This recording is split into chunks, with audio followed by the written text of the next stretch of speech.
guys, welcome to the Y-Intercept podcast. This week we're talking all about style, and not style in the color sense or trend sense, but in all of the social psychology behind what informs our own tendencies to adopt certain styles and to reject others. In my research of this, I ended up with 16 pages of printed notes, and I am not confident that this will end up being one episode. It might end up being two, but a few concepts are the need for uniqueness, the role of influencers, and we'll probably also touch on counterconformity and conformity. My goal is to spin you around 1,000 times in one direction, 1,000 times in the other direction, and hope that we're all still standing. So with that, we're gonna get into it. I am your host. My name is Mimetic Desire. I have a degree in cognitive science with a concentration in neuroscience from the University of California, Berkeley. I started my career at Google, and then I worked at Stripe, and I am now in the pursuit of making very expressive, non-conforming type of fashion accessible to the masses. I've had a lot to think about in this domain. So with that, we dive in.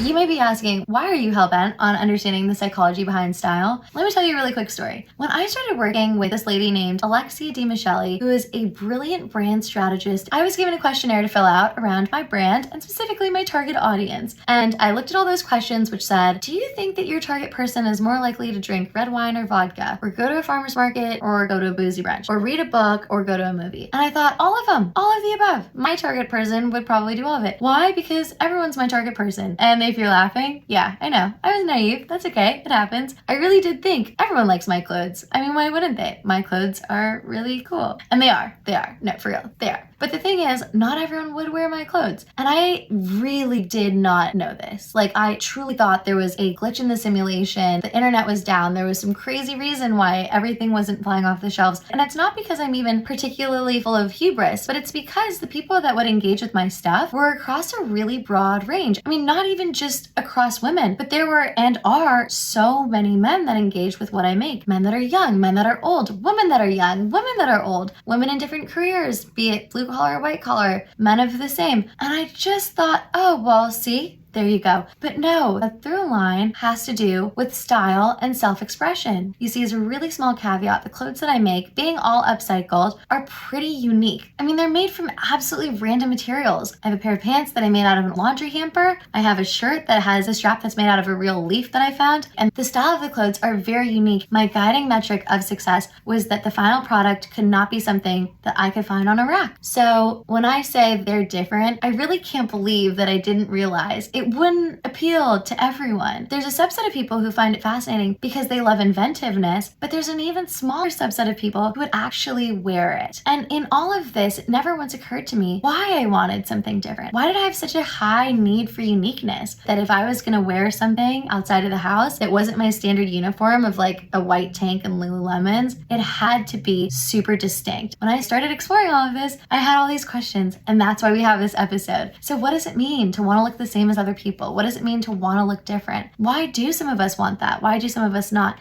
And if I can understand this, maybe I can find the people who want to look as different as I do. So that was my motivation. And with that, I'm sure you'll have yours, but we are going to dive in. When I first started thinking about how we develop style, my immediate thought went to the fact that sometimes I will let TikTok inform me. And why is this? Why is it that we have a very standard tendency to copy, just to adopt what other people are doing? This is the concept of mimicry, and mimicry has very long-standing foundations in human behavior. We coo to babies and we make faces at them because they can register our facial expressions and we'll mimic them back, which is a whole branch of science I'm not going to go into, but simply to state that mimicry is important. I learned about this book called Wanting by Luke Burgess, which is phenomenal, and I highly recommend it. The idea that he talks about, which is called Mimetic Desire, is predicated on this word mimetic, which stems from the same root as mimicry and imitation. And it is this concept that when we are born, we do not inherently have any other desires except to eat, sleep, breathe, have a safe environment. Just all of the biologically driven desires that comes with our need to stay alive. Beyond that, at a certain point, we end up having a whole nother set of desires, such as the desire to go to college, the desire to complete college, the desire to get a tech job, the desire to run your own tech company one day. And the premise of his book is centered around his transitional career experience and how he came to identify identify and investigate his own desires, like what he wanted for himself in his career and in his life. He talks about the fact that these desires are mimicked. We mimic these from other people, and specifically role models. And this was actually a concept that was created by René Girard, who is a French anthropologist. And so mimetic theory, as defined by René Girard, is a concept whereby imitation is the force that shapes human desire. So going back to style, why do we want wide leg jeans all of a sudden? Well, because the girl on TikTok wanted wide leg jeans. And because we see her wanting it and she acts as a role model to us, we see her desires and we imitate her desires. And fashion companies understand this. When they advertise to us, they won't directly advertise that we should want the end product they're selling. They will advertise someone else wanting the end product that they're selling. And with that, we have to talk about influencers because they're huge in today's society. They're paid so much money by fashion brands to influence our behavior in this way. A huge component of the difference between influencers and celebrities endorsing something is the fact that influencers appear relatable. And this isn't my words, I want to caveat. These are the words of a marketing specialist in a YouTube video that I watched, and I will link in the show notes to make it very clear. But it was a fascinating idea because the concept of relatability helps us identify with who that person is. Oftentimes, when we see celebrities endorsing something, Nicole Kidman, for like a L'Oreal boxed hair dye, which you know that they're not using, you're so uninfluenced by it. You're just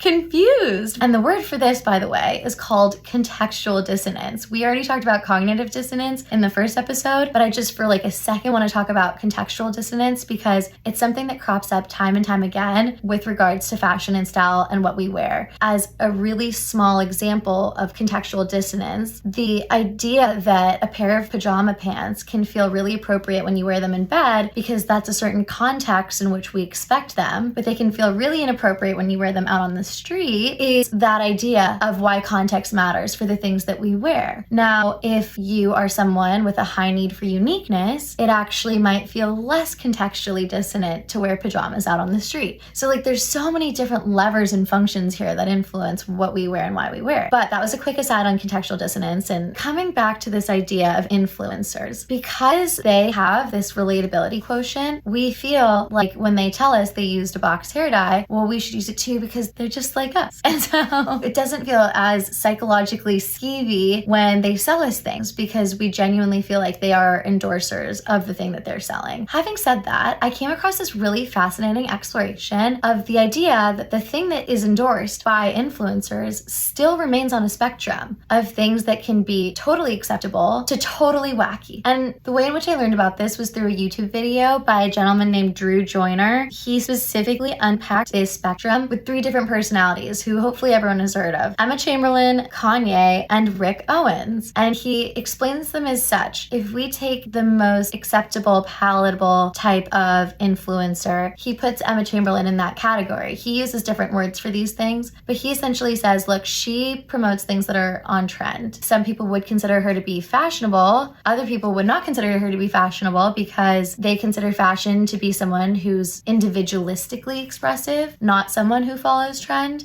So I thought that was a really interesting distinction. But because she's someone who will dress in the latest crazes, tiny sunglasses if those are in, or Birkenstocks when those are in, even though it feels like, oh, those are quirky elements, it's still someone who is consistently shifting to stay on trend. So we have her in that corner. The middle ground is someone who is a tastemaker. So someone who doesn't conform to the current trends, who sets the trends. And that is where he puts Kanye. So Kanye is someone who has had multiple styles over his lifetime, but is unique in his ability to be different than what is on trend at the time and yet bring people along with him. And because of that, he's classified a tastemaker. And then on the farthest end of the spectrum is someone named Rick Owens. I actually don't know who Rick Owens is, but Rick Owens famously showed his closet at one point, I understand, and all it was like 3 black t-shirts and 3 black shorts. And he was like, I just tend to pick a style and stick with it for as many years, and that is what it is. That's an example of someone who is totally immune to trends. In fact, the term that Drew uses is trend proof, because no matter what the changing trends are, Rick Owens is not going to be influenced by that. He wears what he wears. At the same time, he's not a tastemaker because people are not all adopting that same uniformity. He's singularly on his own, and for that reason, he is a total nonconformist. And that brings us to this question of why do some people like Emma Chamberlain want to be wearing the things that are in trend and in style, and some people like Rick Rick Owens totally want to reject the things that are in style. Like, why do we have that dichotomy? And again, even with myself, why are there contexts in which I want to look consistently the same and other contexts in which I can't stand looking like anyone else? I have to look different. This comes down to the idea of need for uniqueness. I had no idea that there was an actual measure for this. In fact, this is such a big part of human psychology that it is hands down the majority of my printed notes. It is essentially a measurement that was designed in 1977 by researchers Snyder and Fromkin to measure individuals' desire to be different from others. I think where our minds immediately go is standing out feels risky, can be scary, can be deviant. So why do we need to feel unique? It was fascinating that these researchers actually wanted to take a look at abnormality as a positive characteristic. And specifically, they investigated it within this context of the fact that individuals with a high need for uniqueness oftentimes emphasize a sense of independence, anti-conformity, inventiveness, achievement, and self-esteem. The positive angle towards all of this really opened up a massive spectrum of research because it makes us question, why do we need to feel unique? We can't really talk about the need for uniqueness without talking about the converse, which is the desire to fit in. When we think about why we want to fit in, a huge part of that biological drive goes back to what we previously talked about, which is mimicry, not only in desire, but in behavior. We want to make sure that we don't do dumb things and kill ourselves.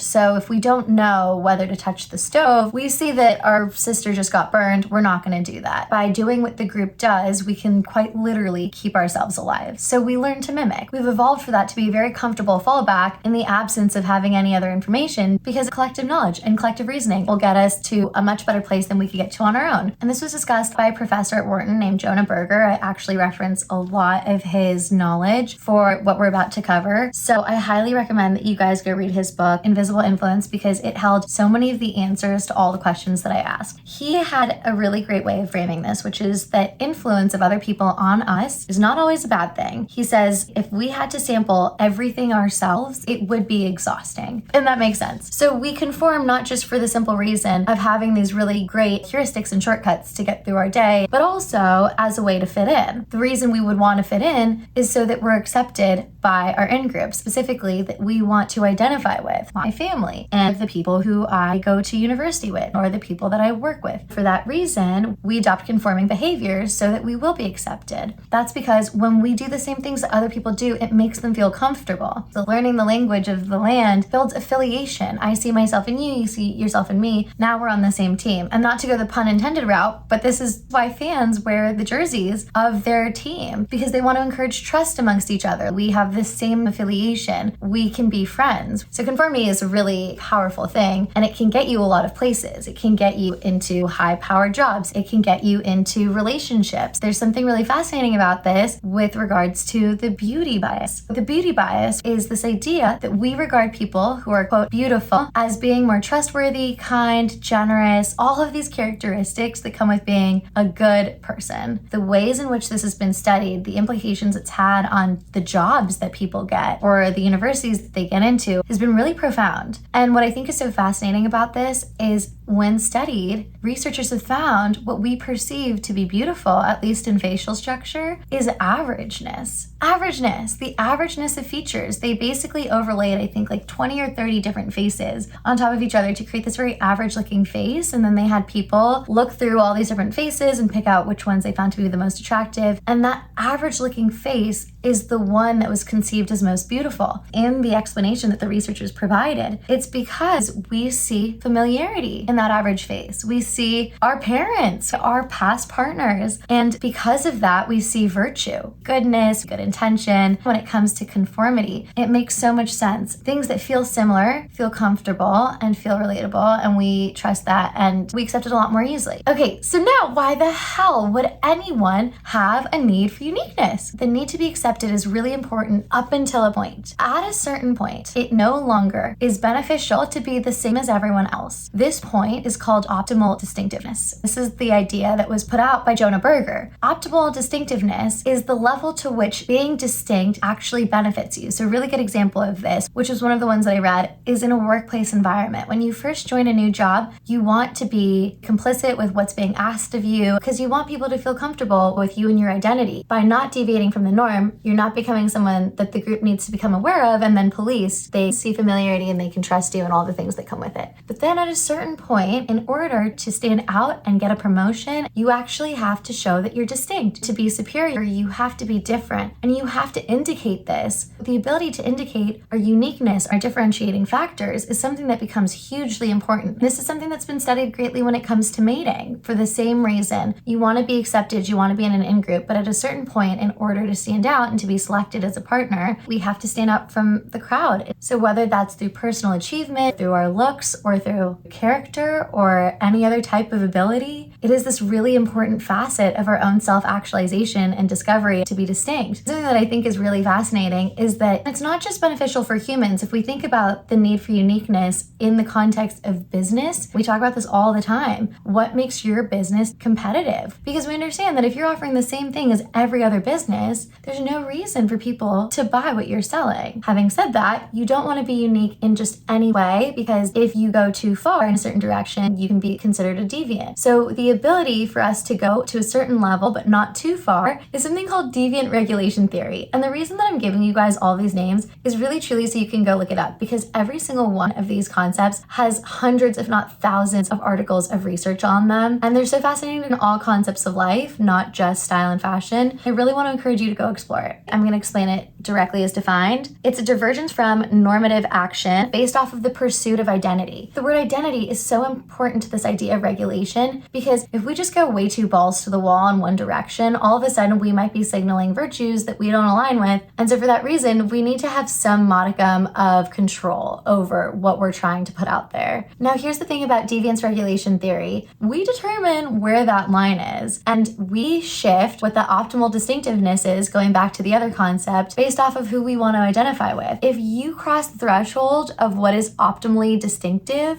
there's two things that can happen. Through the rejection of the normal group, you can either retract your behavior and go back to what is considered acceptable, and or you could just change the group you identify with. You could get up and go sit at a different table. So I'll tell you a really quick story about myself and a pair of Uggs. I still wear Ugg slippers, which I understand is not in fashion. In fact, I was told that I was considered chuggy. I've never fully looked into it, but from what I understand, it's essentially like millennials that are totally out of touch and outdated, or something to that effect. Before we get there, I have to explain why I still wear Ugg slippers. When I was growing up, everyone had them after gymnastics practice or after track meets. They would take off their spikes, they would put on their Ugg slippers. And that was like my big in-group thing. And in high school, I got them maybe senior year, which is a really long time to harbor the desire for having this in-group thing. When I finally got them, I wore them so often that on our senior mural, which is where a bunch of artists paint representations of the seniors and the funny inside jokes from the senior class, I was literally painted as this little brown girl with Ugg slippers on. Like, that is how much I wore them. I was so excited to finally have them. And that excitement has never left. I am wearing them as we speak, even though they're no longer considered fashionable. My two options now, being faced with impending rejection by the in-group, which I'm positioning as Gen Z, are to get rid of Ugg slippers or to just consider myself a totally different identity, which is chuggy. I choose chug.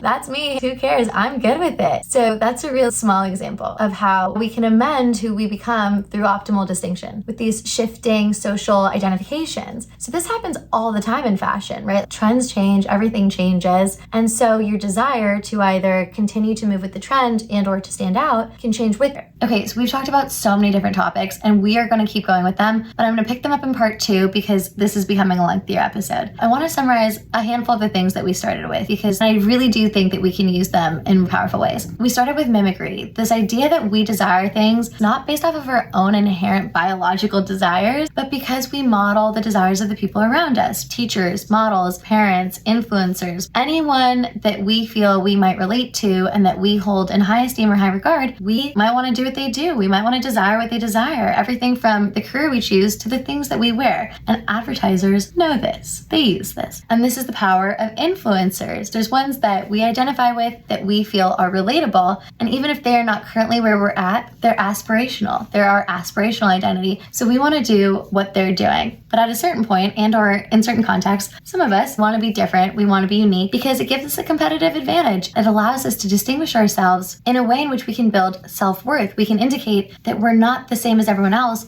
and therefore we're not replaceable. And there's ways in which our clothing can show people that that is our internal state, that we think different, that we feel different, that we're innovators, that that we're the ones worth keeping around, such as Rick Owens, who shows his creativity by wearing the same thing every day, such that even though it's against the norm, he doesn't buy into changing trends. And that's going to be one of the superpowers that he shows the world. Through this, when we toe the line of what is optimal but not extreme, we can start to investigate why some of us have this line pushed so much farther in another direction. In the next episode, we're going to talk about why one of those elements might be degree for control, and why even if we have a higher tendency to want to be different, it's sometimes hard to be the person that models being different. What are the circumstances under which you can be different but not be ostracized, especially if you're kind of the first one to do it? And finally, we're going to wrap with why this exists in today's day and age, why we live in a time where we have freedom of self-expression when we didn't really have this previously. It's been around for maybe a couple hundred years now, but before that, we could go a whole lifetime wearing pretty much the same thing. So what does increasing globalization mean for the increasing ability to have self-expression? And does that mean our societies trend less towards community and more towards individualistic success? You'll have to come back for the next one because it is so good.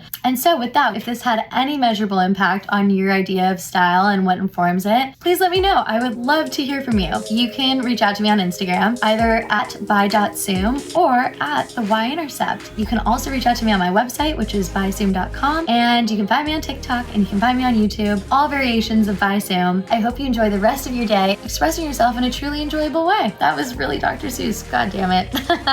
I will catch you next time.